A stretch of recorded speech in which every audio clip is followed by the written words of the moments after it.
know, like you said, you've ticked all the boxes that you personally wanted to tick, and you've let GB go. What does the time? How did you fill that void of football? Because naturally it's going to be a void. Yeah. There's no more midweeks. There's no more. You got your Sundays back. There's no more Monday morning aches. Yeah, that's right. That's right. I'm someone that always needs a good night's sleep as well. I can't go out to the dance on a Saturday night and then practice on a Sunday. I'm just not practicing. Yeah, especially on the line. Like if you're not there 100%, you're just gonna hurt yourself. Yeah, exactly. So, yeah, being able to live life on a Saturday night was new.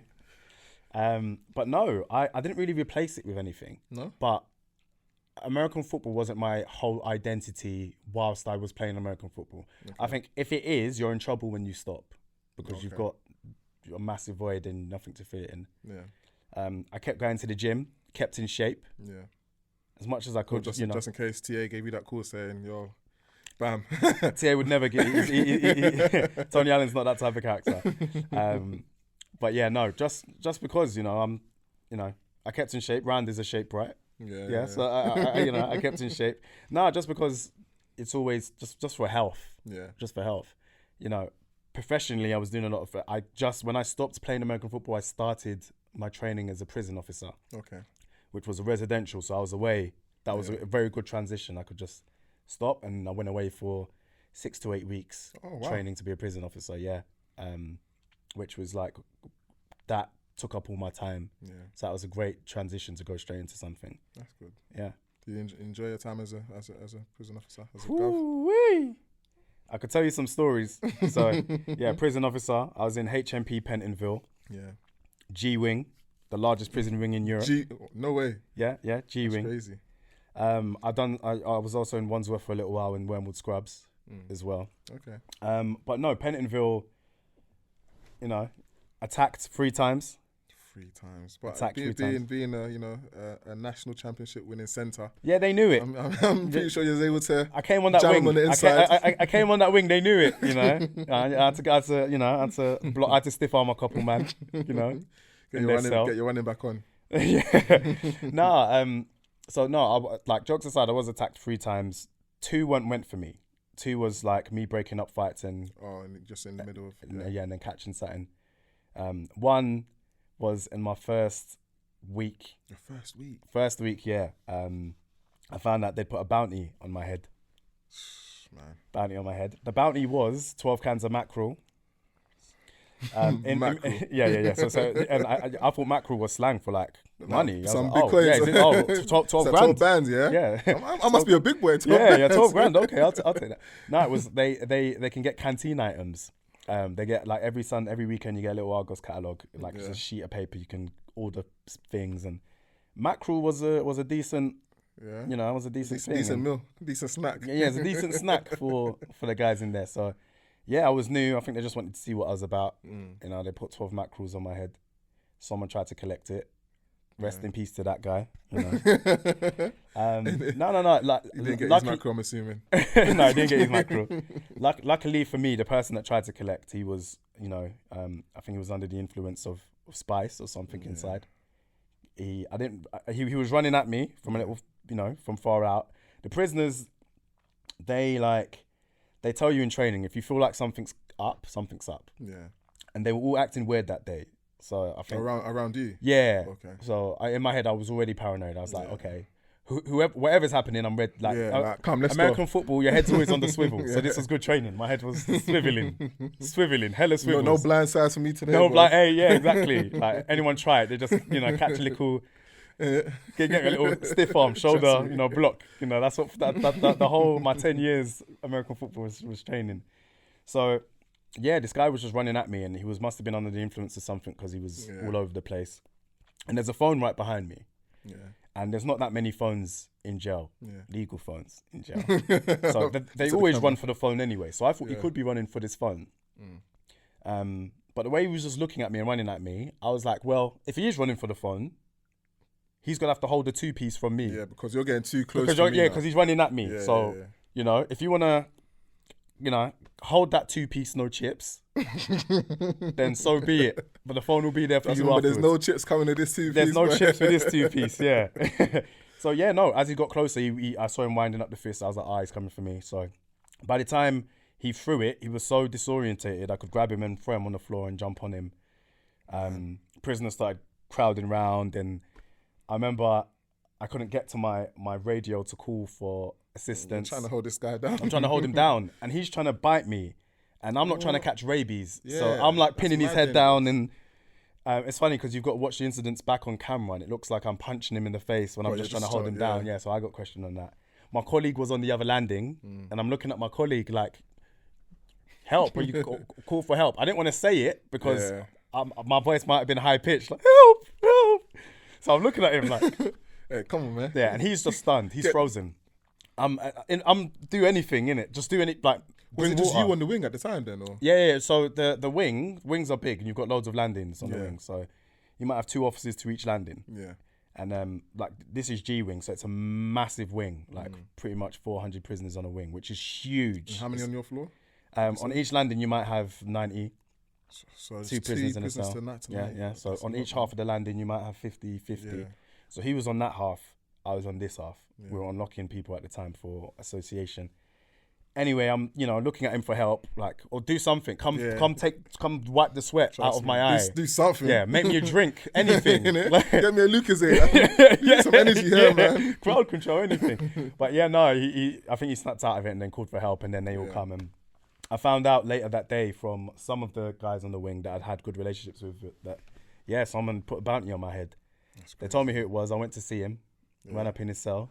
Yeah. Said, knock. Yeah. No, knock. Just if you knock, they know you're coming in, so they can prepare anything they want for you. So if you just got to walk in with with violence in your eyes. So did you bring the boys with you, or was it just? No, it's me. I'm a big man. One-on-one visit. I'm a big. I was GB captain. You know that, right?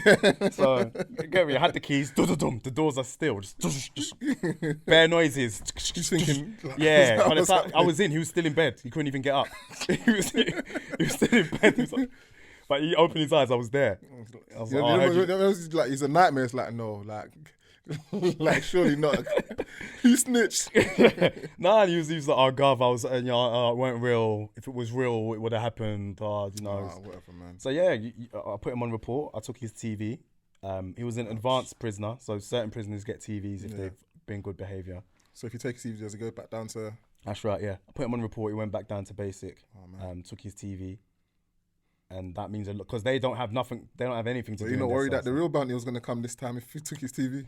I think if a real bounty came, they would have known that I was about it. After how I handled my man, they would have known that the real bounty, like if they tried 15 mackerel, they were enough. That's not enough, man. That's not enough, man. 15 grand, maybe. What, 15 mackerel? I might need 20, 25 mackerel to deal over Bama. So. Well, and a TV. Yeah, I need 20 mackerel, a PlayStation, and So no, honestly, like I think a lot of because when you play line at the highest level, there's a lot of dark arts, there's a lot of violence, there's a lot of smack talk. Yeah. And that in life experience that prepares you that prepared me for going in them situations around genuine gorillas and killers. Yeah. Genuine. Because these are real life. And these are real, these are real life people, just like us. They've just been forced to make decisions that we haven't yet. Yeah. So there's the second time, I'm not going to tell you all the incidents I had where it was an assault, but some of the prisoners will try and like trick you to get out of their cell. Okay. Because they don't come out that often. They might be out of their cell 2 hours in a day if it's a lockdown. Okay. So a prisoner I thought I had a good relationship with asked me if he could come out and use the phone to call his mum. It was his mum's birthday. Twanged me. Every line. It's my mum's birthday. She's, this is happening. And she was born on a fortnight, so she only has one birthday every this many years. And, she's never in the country, and she's in the country this year. And, she's not going to have another birthday after this because, she's only got a couple months to live. Every line he could use, he used it on me. Twanged me. I was like, yeah, okay, you can come out and use the phone. Opened up his door, and no one should have been out. No prisoner should have been out. Mm-hmm. Opened up his door. My man flew out, just started running around doing the madness, going from door to door. Didn't use the phone once. And you're there chasing him around saying, come back over here. No, because I didn't want to be seen by the other prisoners to be running around. So I was like, do you know what? good job, you twang me. I'll give you 5 minutes to do what you want to do, and then I'm gonna come get you in 5 minutes. So 5 minutes, I went up to him. I was like, look, good job, you twanged me. You got to go back now. He was like, no. This man, he was bigger than me, but he was younger. Okay. But if he's bigger than you, that's yeah. He must be big, No, man. he was big. He was probably 6'4". He was big, but he was young. He was young. He was a young offender. All that told me, thankfully, and when this turned into the assault, it was beneficial, even though he was bigger than me. I told him to go back. He said no. Yeah. I was like, look, stop being silly. Go back. He said, make me. I said, you don't want me to make you. And then he started walking towards me. Now at this point, hands out, stop. Yeah, I'm just letting you know, cameras. Yeah, exactly. And this is exactly why, because when the cameras, every incident is watched back. Yeah. They look for your sign that you're trying to de-escalate. Mine was stop. Yeah. I could say stop, but they can't. There's no you audio. tried, yeah. They're going to be like, you said stop. We didn't see that. That is pretty universal. Stop. Yeah. He kept coming. So thank the Lord for American football, because when you're playing on that line, you're manhandling, you're getting up into them, and you're trying to pancake. If you're the whole point of, for me as a centre, if I could get as many pancakes as I could, you know how to maneuver bodies to get them on the ground. So as soon as I said stop and he kept on moving forward, I just went up into him, grabbed him, gave him that little chest little. That's literally got on top of him, and we were like tussling on the floor. And he's bigger than me, and stronger. Was he not throwing no punches or anything like that? Because he was younger, he didn't really know how to use his body as well as, let's say, I could. That was older, and I've had the training. I've had a couple tussles. I think he was in there. I think he was in there for attempted murder as well. So, damn. Anyway, there was a mad ruckus. I'm pinning him down. Mad ruckus. Officers come. He's getting up. He's threatening me. It's like, you're dead. I'm gonna kill you. All of that wicked talk. And they took him down to the segregation unit. And the custodial manager who runs the three stripes, they run the wing. They were like, why was he even out of his cell? I was going to ask that. Did he get in trouble for that? Yeah and no. He was like, why was he even out of his cell? I was like, it's me, I let him out. He said, he was like, okay, what excuse did he give you? Like, he said it was his mum's birthday. He's like, he told me it was his mum's birthday last week. Like, he told him it was his mum's birthday the week before. And that laugh. The only saving grace was that I handled the situation. There wasn't a situation where I let him out and he run and punched up another officer, and that would have been my fault because I let him out. Or they had to bring resources from other wings. And what would have been the situation if you weren't as strong as you were, if you didn't have the experience to know how to grapple someone down? Let's say someone a lot smaller than you. What would they have had to do? They would have to call some backup, or they would have definitely, They would have. You got a whistle. You can blow on your whistle as hard as you can. I never used my whistle once. Toxic masculinity, stand up. Man can handle this. Get me? I never blew that whistle once. You can call for help on the radio. You know, say what wing you're on, assistance needed, alarm, or you can blow the whistle and then everyone will just run to the whistle. But I'm not out here blowing on whistles. You know what it is. Come on. You know, toxic masculinity all day. Come I'm on. joking. we don't condone that. So if it was a smaller officer, they probably would have done a better job and not let them out of the cell in the first place. Fair. The only reason I let him out because I was confident I could put him back. I didn't think he would do that. 2, they would have called for assistance, and you're not meant to go one-on-one with prisoners. Like, this isn't. Get me? It's not practice. Not a concrete jungle, boy. It's not practice. I'm not going one-on-ones. Like, it's not one-on-ones. Like, I shouldn't have done it by myself. But I felt it was my responsibility too because I brought him out. So a smaller prisoner would have done either not let him out in the first place, or called for assistance and escorted him back to his cell normally. I did get talking to. I weren't that bad because I was able to manage the situation. But fair enough, man. The experiences in on the wing, man. But I see this NFL Academy hat on your head. Is that what come after being a governor? NFL Academy each and every time. Shout out all the athletes there. I absolutely love the athletes, the kids at the NFL Academy. I learnt loads about myself, loved supporting them. It did come after the prison service, so Coach Ad hit me up. What part does Coach Ad play? And for those who don't know who he is, what role did he play in the academy then? This is Ad and Durd. He was in NFL Europe Yes, Kansas City Chiefs, if I'm not correct. I think so. Yeah. Yeah, he's sort of coached at the London Warriors, defensive coordinator, head coach when Tony Allen was at Swarco, made me captain. Always had a great relationship with him. He found FA, helped to develop FA Obada, who's now at the Buffalo Bills. So he's always he headed up the grassroots sort of program and the athlete development program at the NFL as well. Okay. But when he had his coaching opportunities, he was sort of back and forth. Yeah. And the NFL Academy was something that, something that they developed. I know that there was going to be an American Football Academy at Barnet and Southgate College anyway. Okay. Which, Tony Allen was setting that up anyway. So it just made sense to marry the two together. It made sense to marry the two. And they started it up. They wanted it to be for elite football, great education, as well as, building men, building characters, making sure that, their skills and competencies were all there as well. So Ad hit me up and said he wanted me to head up student athlete welfare and character development. Yeah. Amazing opportunity. Professionally, salary-wise, it was an amazing opportunity, but also to stay in football as well. The prisoners were upset when I left. I was going to say, did you think twice about leaving? I did, because working in a prison was one of the most enjoyable jobs I've ever had. Oh, wow. I supported so many men. Jay Huss was in prison when I was there. It was on my wing. I was Jay Huss's key worker. You're lying. Fun fact, yeah. I was Jay That's Huss's crazy, key man. worker. You see his performance when he first came out, when Drake pulled him out, fresh on. Yeah. So when Jay Huss was performing at the O2 with Drake, when Drake brought him out, he left jail to go and do that. That day, Yeah, and I had about 10 prisoners on my caseload. Jay Huss was one of them. There's been quite a few sort of UK rappers in there when I was there, but Jay Huss was the only one I was key worker for, and he's really polite, amazing young man. For you, man. Huh? We're like that in East London, man. Yeah. There you go. I'm from Hackney, so I feel it. They're really polite. He knew exactly why he was there. He knew he shouldn't have been there. He knew the mistakes he made. So I enjoyed supporting him.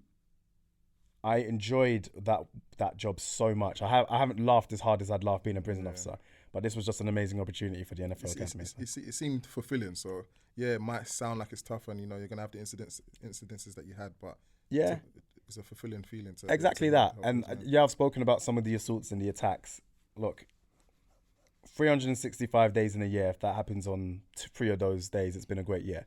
There's other things I've seen a lot of madness in there. But the smiles I got, the smiles I had, the laughs. Honestly, I haven't laughed as hard as I have. And you're in there with people that were just forced to make a decision that you haven't been forced to make yet. So, but I left. It was hard, but I done it.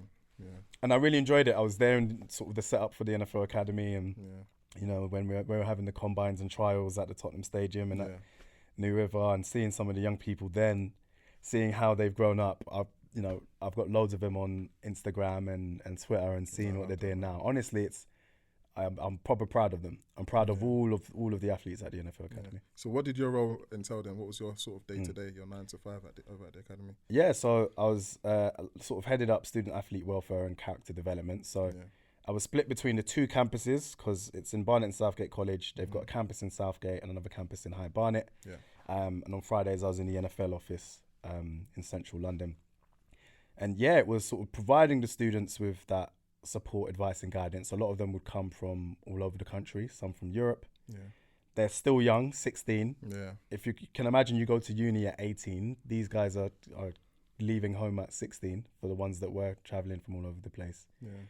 And it's some are going through their own issues and problems. They're now doing a full-time schedule of education, football, gym. It's tiring, and there's a lot. There's other environmental factors. I remember in the High Barnet campus, there was a little issue with some of the boys that were there previously not liking a new fresh batch of boys come in. And there was a bit of, there's some passer there. It's natural at that age, though. It's natural that we all probably went through it at college as well. Absolutely. Absolutely. So, it was all that. On Wednesday mornings, we had character development sessions. So these were sessions aimed at developing key skills and competencies. And we'd look at specific competencies, teamwork, leadership, communication. We'd have externals coming in and speaking to them about their experiences. I love how American high school esque it is, because all the things you're talking about, the things that we see in what's that Netflix series? Last Chance You.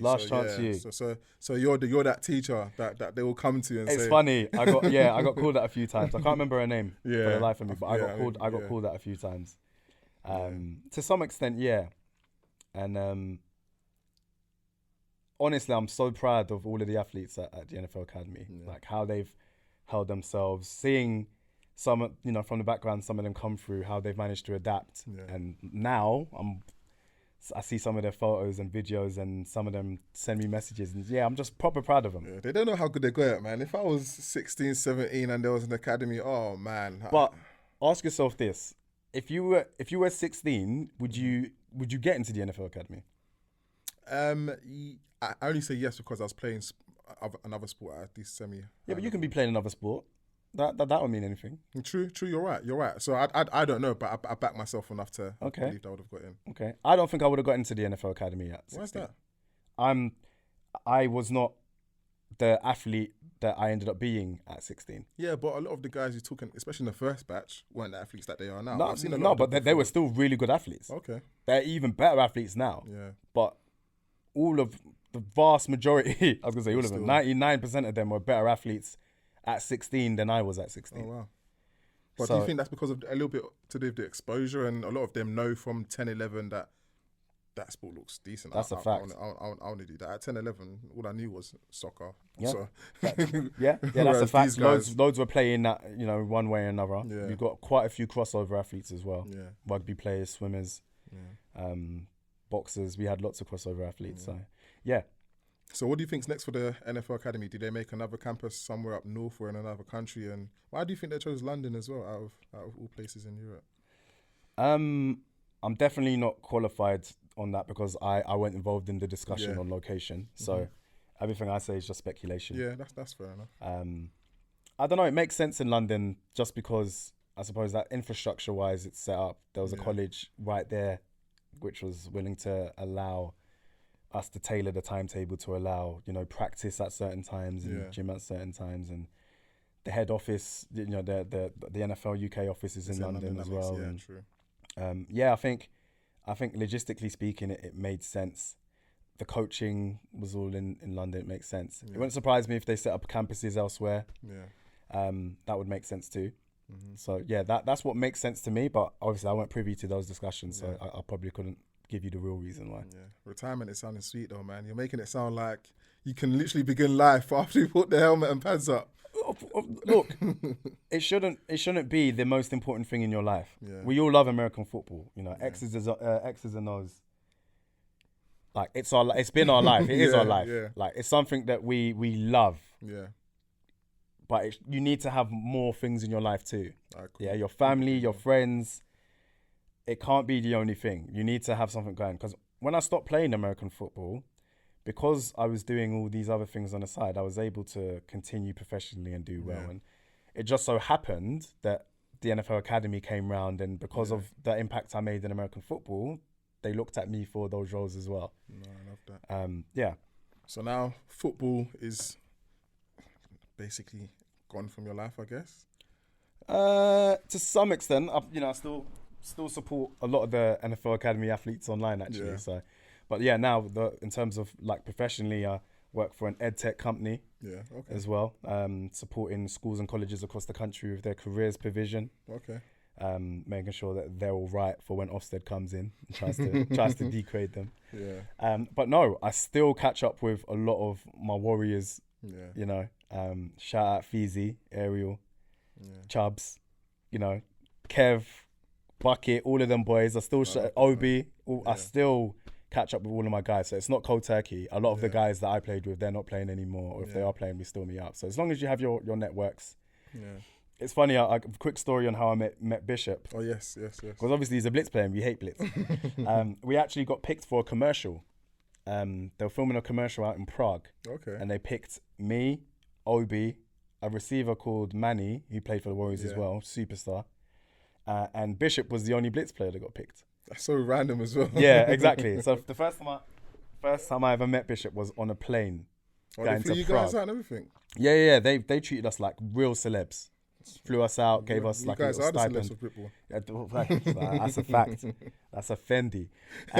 But yeah, no, and yeah, we met Bish. We sort of dapped it up. We were side eyeing each other, but we were like, you know, we're on this trip. Did you say safe or? Yeah. I And guess we're on the same trip. we're at this hotel. We're on the roof, sitting on these deck chairs. I can find the photo, and it was the three of us and him. Obviously, 3 Warriors, 1 Bits guy, and he was just like, we were talking. He just stopped everyone and was like, "Look, I've got to say something to you lot. Yeah. I think all of you lot should join the Blitz." And honestly, we all just started busting up. I love that icebreaker. Though. Yeah. We all just started busting up, and I was like, "Do you know what? He's actually a cool guy." Yeah, that's the cool, fact that man. surrounded and Yeah, still, yeah. and me and him, we go back and forth a lot. He's someone professionally, he's taken a similar path to me. I know he's a politics graduate as well, like me. Mm-hmm. He's, you know, we call it, Bish is my mayor. My mayor. You know, he's someone that we're very much aligned in how we think, socially, morally. Yeah. So he's someone that I've got a really good relationship with.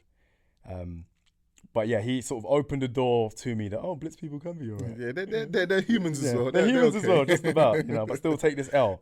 Yeah. Hold Still this have to L. hold this but one. Yeah. Hold this L, but, you know, you're humans. But yeah.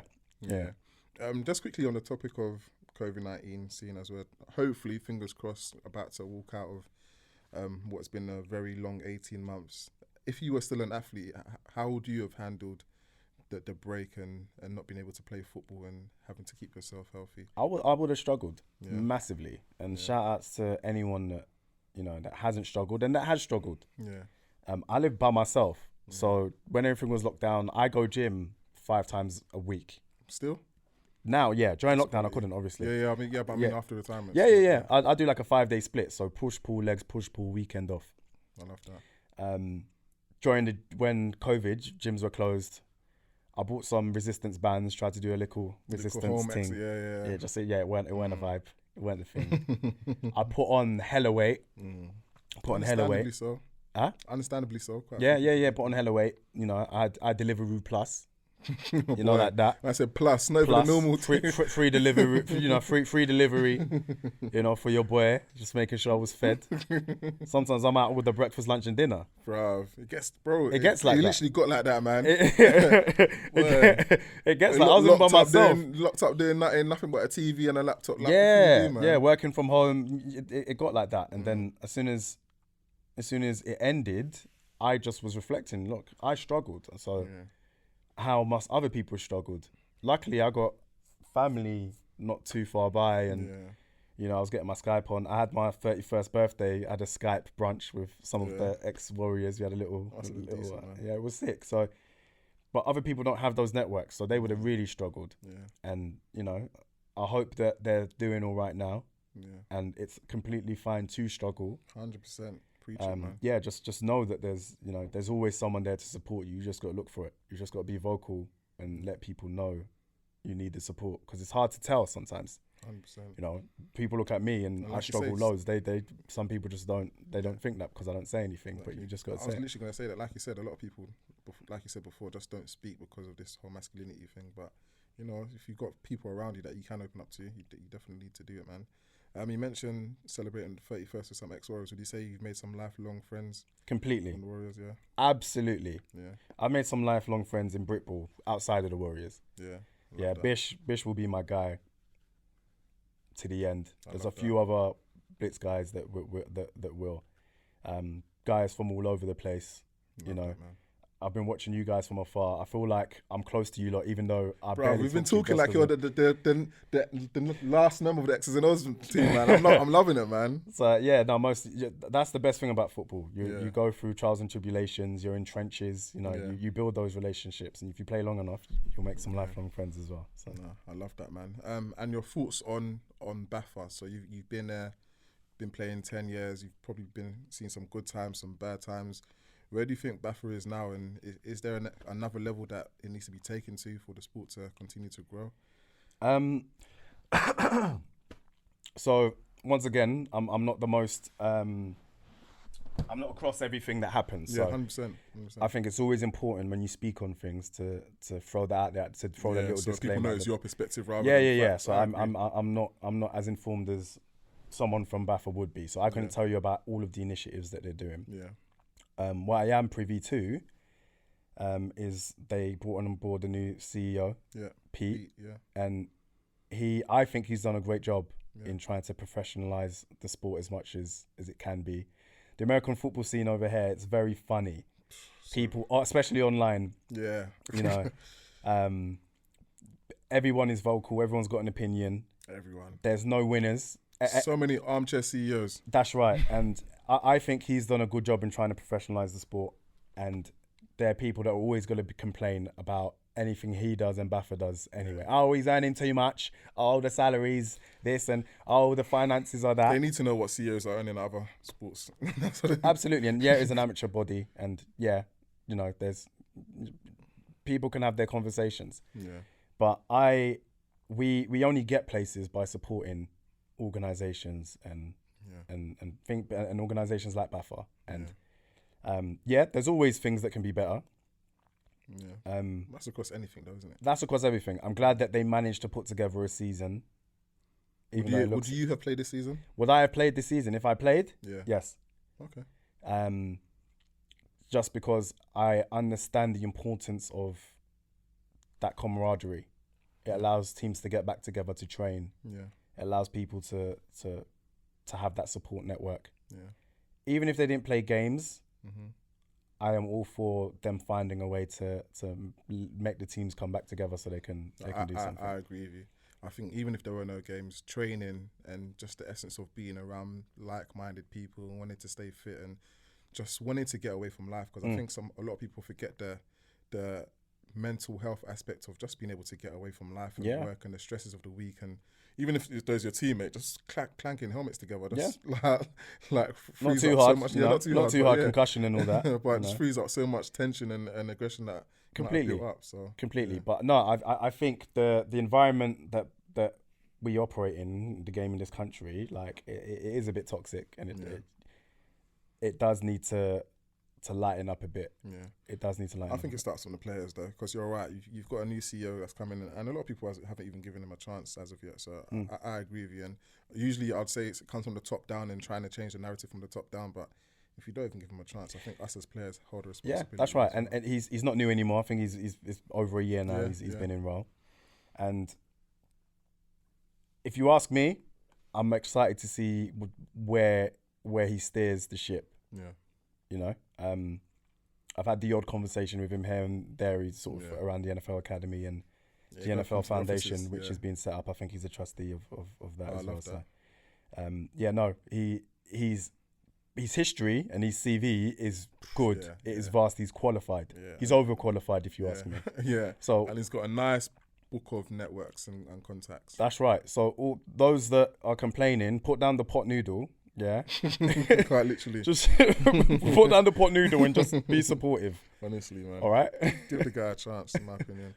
So I couldn't agree with you more, man. And any last words? Anything you want to share? Any last words? No, it's a pleasure to be on with you guys. It's a pleasure to have you on, man. Bronze Bomber behind the camera. My Did guy. you guys ever go head to head at any point? No? I don't think so. No, I don't think so. I would remember that. Yeah.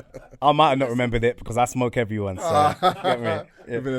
Another tackle to get past. Yeah, no, but been following you guys for a while. Thank you very much, bro. Glad to see you lot are going and you're providing this platform for the scene. Thank you, bro. Keep on doing it. Keep on getting great guests on. Sure. You know, like myself, obviously. You're welcome back anytime as well, man. Yeah. And bring the gang, man. I love these history lessons because a lot of people join the game like myself, and we hear the stories about the Ravens and the O's and the Warriors in their heydays, and we hear the names like yourself, Sam, Jerome, Marvin, but it's good to be able to actually speak to you guys and pick your brains a little bit because you guys were there when, in my opinion, Baffa was at its peak, and I'm not saying it's not there now, but right now I think outside of the Warriors, Tamworth, Blitz, I think it's a little bit like where else do you go? Whereas before it sounded like every single week was a game. Absolutely, and do you know what? We're gonna share more stories about that, but also about how the game has impacted us and Yes, where love that. what we feel like the future's like as well. But outside of football, there's lots going on that's related as well. So we'll bring you some of that as well. I love that, man. I love that, man. We'll let you know when the next session is, man.